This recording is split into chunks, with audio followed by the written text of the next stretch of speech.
Sa bagay, kailangan ko yung guys ko. Tapos yung mga magay. May premyo yung mga meron up. Diba? Kunyari.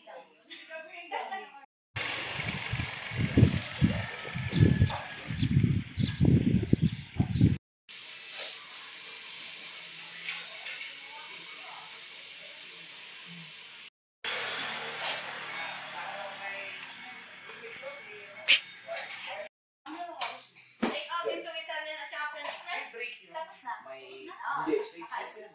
Unless lunch.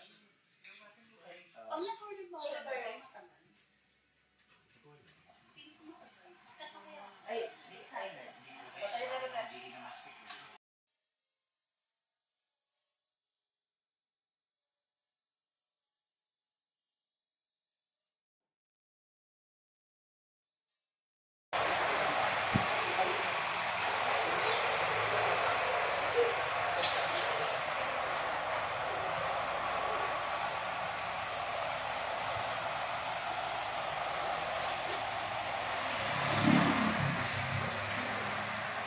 Para sa'yo, 1,000. Nope, she had not given us a number.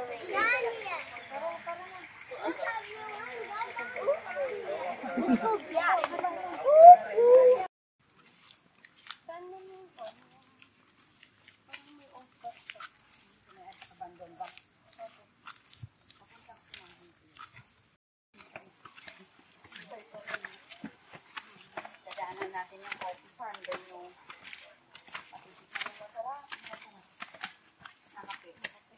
cemetery.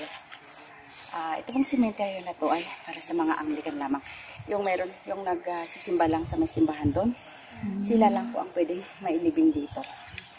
And then, yung pupuntahan natin sa Hanging Coffins, nung una, doon sila nililibing. Kahit po sa ang maliit na butas o kay kakasya yung mga kabaong, doon sila pwedeng ilagay. Noon yun. Pero nung dumating yung mga American missionaries, sila yung nang introduce ng 6 feet under the ground.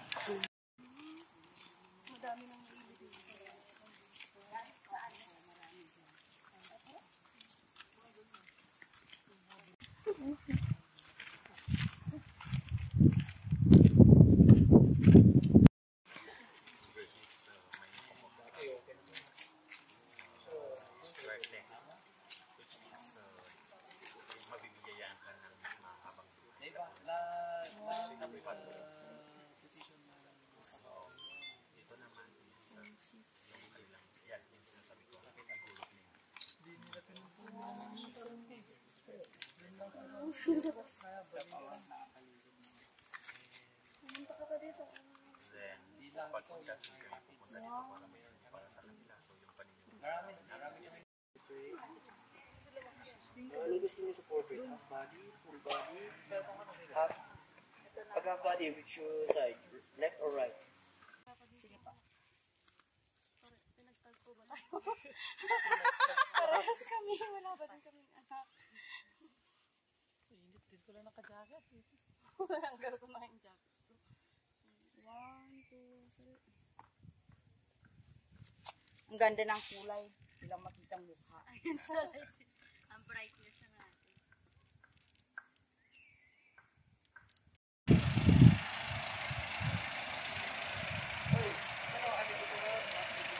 Nasagot ng maganda.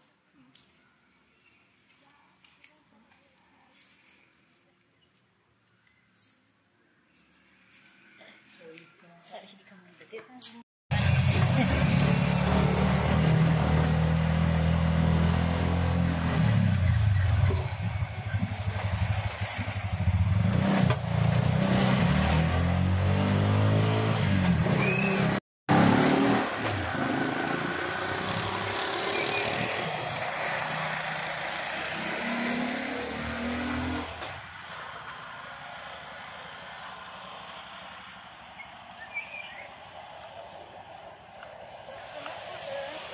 Kaya Thank you sa gadapatay po. Gusto mo po makita yung paggawa po.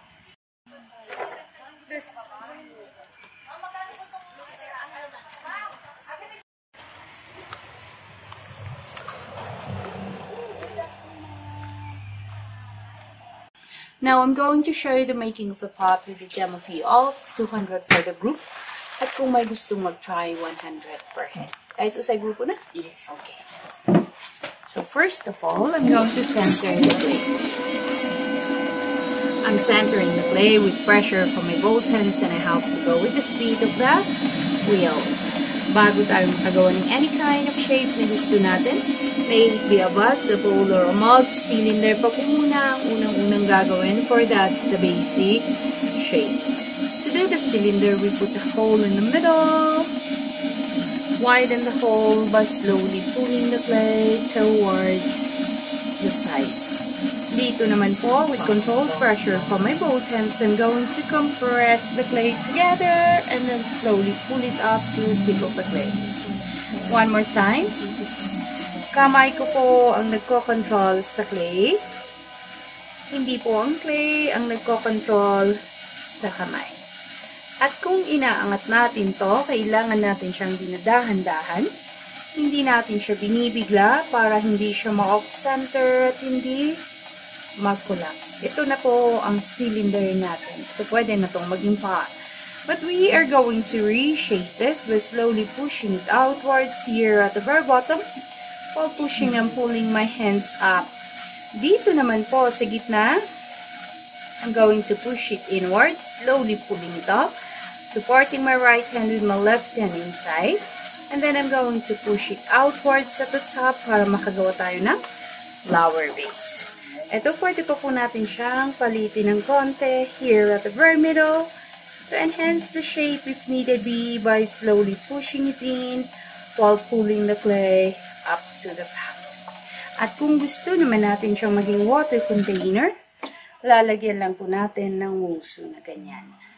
Ang ginagawa namin dito, ini-air dry namin siya for 5 days. After 5 days of air drying, kapag leather dry na po siya, we come back, trim the bottom, then we put a handle on it. That's the time din na maglagay kami ng any kind of decorations that we want to enhance the beauty. And then i-air dry namin ulit for a month. Iluluto namin sa oven for 10 hours of firing. Maghintay kami para mag-cool down yung oven. We come back, bring out the pieces, and apply na namin siya ng glazes. Yung glazes po yung pinagbibigay kulay at kintab sa kanya, pero hindi po siya kagaya ng pintura na pinahid mo lang makikita na ganang result. We have to cook them again to a certain temperature for 10 to 12 hours bago lalabas ang kagandahan ng each piece. They are very good for food containers. They're microwavable. And of course, ang kulay po niya hindi po nag-fit. In the middle, push downwards slowly to make a hole. Push down. Get puso. Puso. Puso pa. Then widen. Widen. Slowly. Remove your hands. Okay, pakilis lang po. Just compress the bottom part. May I hold it and so we're going to do the cylinder together. You are going to relax, no pressure from both ends, and slide it up to the tip. There you go. One more time. Slide it up. Up. And that's your cylinder. Now you are going to widen that into a mangkok. So 4 fingers inside here at the very bottom. You are going to push outwards and then slowly pull it up. Okay lang na gamitin ang right hand man pero walang pressure. Okay? Okay, one more time. Up. Walang pressure sa right half. Up to the tip. Hold. Release. Isa pa. Isa pa. Isa pa. Isa pa. Sige, tulak muna. Tulak. And then up. Up. Hold at the very tip for 2 to 3 seconds. Wala lumang po. Just for you to see how far the clay can go, you are going to really push that outwards. Okay. And then slide it up. Up. Up. Widen at the top. Pwede na yan sa bulalo.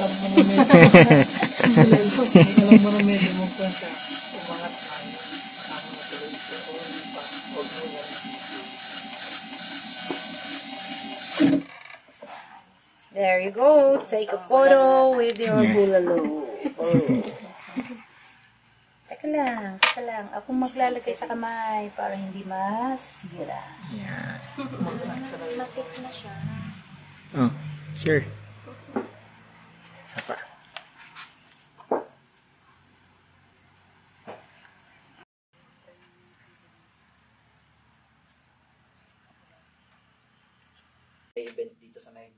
may pion dyan, ginamit nila to display. Yun naman yung dragon naman, nabili na siya ng 50k, pero hindi pa nakukuha. Pero na, diba?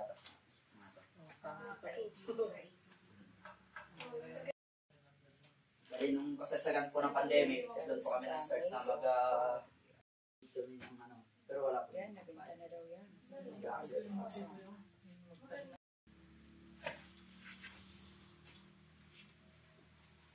Pili ko na picture man.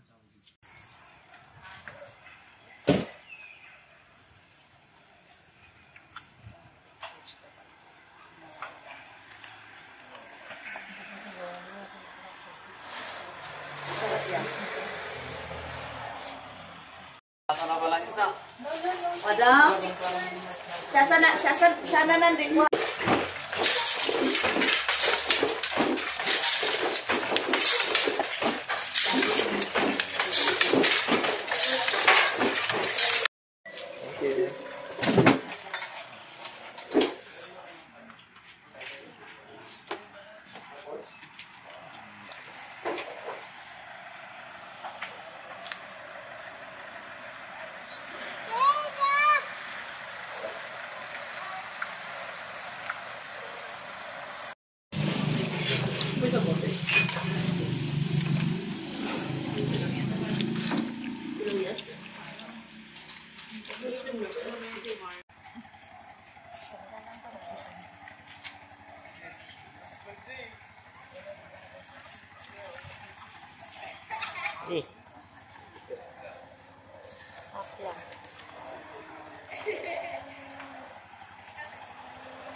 Tamis? Matamis na. Naman. Panin.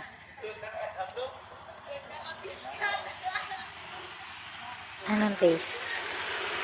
What does it taste? Ayoko na. Gusto mo? Ayaw mo na? Nag-uwit saan? Sa pa? Yan na lang din cup. Oh, wait. Ah, okay. Baka may pre-langgam pa. Shot lang. Half lang yan. Okay.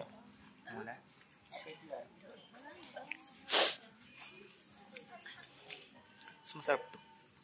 Rice. Wala siyang hagod.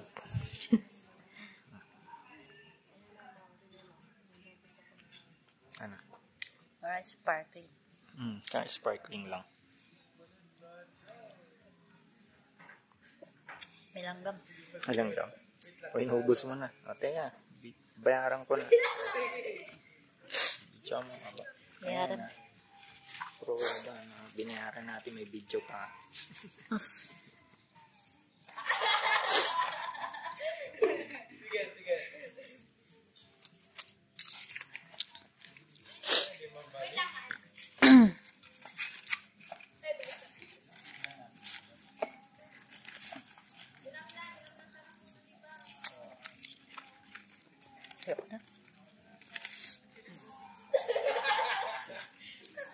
Sa jar ba lalagay?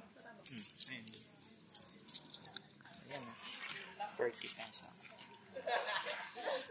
Put it there.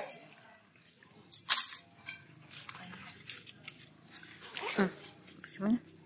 Tamis. Bye!